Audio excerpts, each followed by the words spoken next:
রাজের সঙ্গে যে পরিমণির সংসার টিকবে না, বিয়ে যেদিন করছে সেই দিনই আমি বলে দিচ্ছি। কিভাবে? আমার মনে হয়েছে, কারণ পরি যেভাবে জীবনযাপন করে অভ্যস্ত, রাজ সেইভাবে অভ্যস্ত না। আর রাজ যেটা চায় সেটা পরিমণি মানবে না। ঠিক আছে, পরিমণি হচ্ছে স্বাধীনতা চায়, সে সবকিছু করবে, সে অভিনয় করবে, তার ছেলে হয়েছে ঠিক আছে, সে তার নিজের জীবনটাকে নিজের মতো করে চালাবে।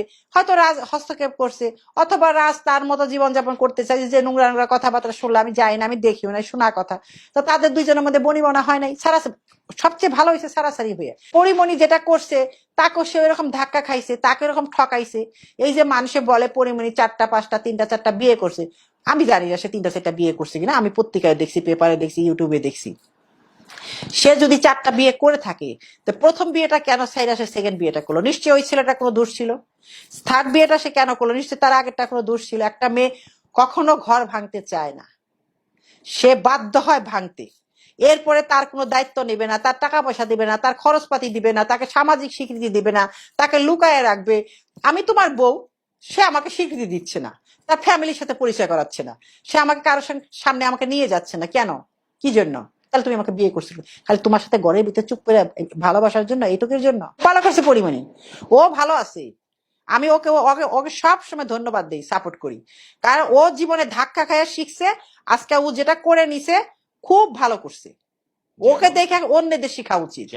কারণ ও প্রথম জীবনে ওকেও তো এরকম দাঁড়ায় দাঁড়ায় ঘুরতে হয়েছে। হ্যাঁ, অবশ্যই ও কম কষ্ট করে নাই। আমার সাথে ওর সাথে আমি দুইটা ছবি করছি। একটা ছবির নাম আমার মনে নাই, সেটা ছিল অপূর্ব রানা ডিরেক্টর। আর একটা ছবি করছি রানা প্লাজা। তো নতুন তখন থেকে দেখতাম ও সাফার করে, খুব কষ্ট করে, তখন তো এত চালু ছিল না। তো নিশ্চয়ই সে আঘাত পাইছে, সে আঘাত পায় আবার ধাক্কা খাইতে খাইতে খাইতে খাইতে তারপর তার হুঁশ আসছে। সে যেটা করছে, শুনেন, আমি কিছু করলেও আমার বদনাম হবে। আজকের সমাজে আমাদের শিল্পীদেরকে তো বাড়ি ভাড়াও দেয়, আর আমার বাবা মা আত্মীয় স্বজন বন্ধু বান্ধব আমরা এখন কুলে উঠে গেছি, আমাদের কোনো বদনাম নাই এখন। কিন্তু একটা সময় ছিল যার শিল্পীদের বাড়ি ভাড়াও দিত না কেউ। আমি তার একটা উদাহরণ। আমি তো ঢাকা শহরে প্রায় 46 বছরের মতো। পরে যখন একটু আল্লাহ পাক আমার একটু পয়সা পাতি দিল, একটু বাসা চেঞ্জ করব, অনেক বাসায় গেছি, আগে গার্জিয়ান খুঁজে। তো আমি গার্জিয়ান কোথায় পাবো? আমি আমি বলতাম যে আমার গার্জিয়ান আমি।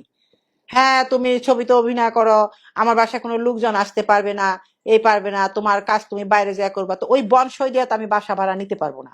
আর দেখা গেলো একটা লোক আমাকে খবর দিতে হলে প্রোডাকশন ম্যানেজার বা প্রোডাকশন বয় আসবেই, তার বাড়ি এলে আমাকে উঠিয়ে দিবে।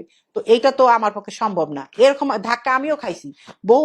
লাস্টে গিয়ে এক জায়গায় এক ডিএসপির বাসায় আমি ভাড়া গেলাম, বললাম যে আঙ্কেল, আমার কেউ নাই, বড় ভাইটাই আমার কেউ নাই, আসলেই বড় ভাই নাই, কিন্তু তারা আসবেও না, আমি আমার ছোট বোনকে না থাকবো, আমি অভিনয় করি, তবে আপনার বাসায় কোনো লোকজন আসবে না।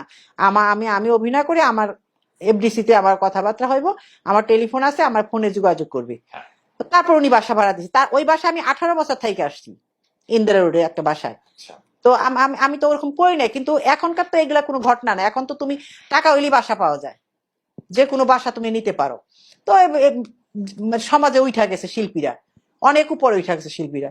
তো আমরা তো এই কষ্ট এরা এখন করতেছে না, আমরা তো এই কষ্ট করে আসি। পরিমণি যেটা করছে তাকে সে এরকম ধাক্কা খাইছে, তাকে এরকম ঠকাইছে।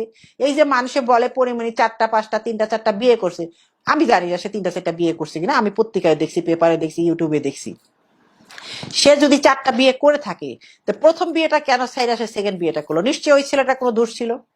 থার্ড বিয়েটা সে কেন করলো? নিশ্চয়ই তার আগেরটা কোনো দোষ ছিল। একটা মেয়ে কখনো ঘর ভাঙতে চায় না, সে বাধ্য হয় ভাঙতে।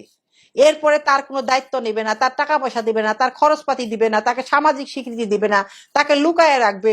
আমি তোমার বউ, সে আমাকে স্বীকৃতি দিচ্ছে না, তার ফ্যামিলির সাথে পরিচয় করাচ্ছে না, সে আমাকে কারোর সামনে আমাকে নিয়ে যাচ্ছে না। কেন? কি জন্য? তাহলে তুমি আমাকে বিয়ে করছিলে খালি তোমার সাথে ঘরের ভিতরে চুপ করে ভালোবাসার জন্য, এইটুকুর জন্য? এইসব আঘাত খাইতে খাইতে খাইতে খাইতে তারপরে পরিমণি শীত দ্বারা খাড়িয়ে গেছে, চিন্তা করছে যে আমার জীবন তো শেষই, হয় বাসুম না হয় মরুম, যা কিছু কইরা নি। ভালো করছে ও, আমি তো ওকে সাপোর্ট করি তো সবসময়। পারলে আরো কিছু নিয়ে নেই সবার কাছ থেকে।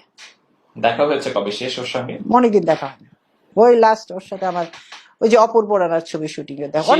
শেষ সংসার যেটা শরীফুল রাজের সঙ্গে পরিমণির সংসারটা, প্রচুর ভালোবাসাবাসি দেখলাম আমরা, যারা ফেসবুকে দেখলাম প্রচুর ছবি আসছে ভালোবাসাবাসি, কিন্তু শেষটা খুব নোংরা ভাবে হলো।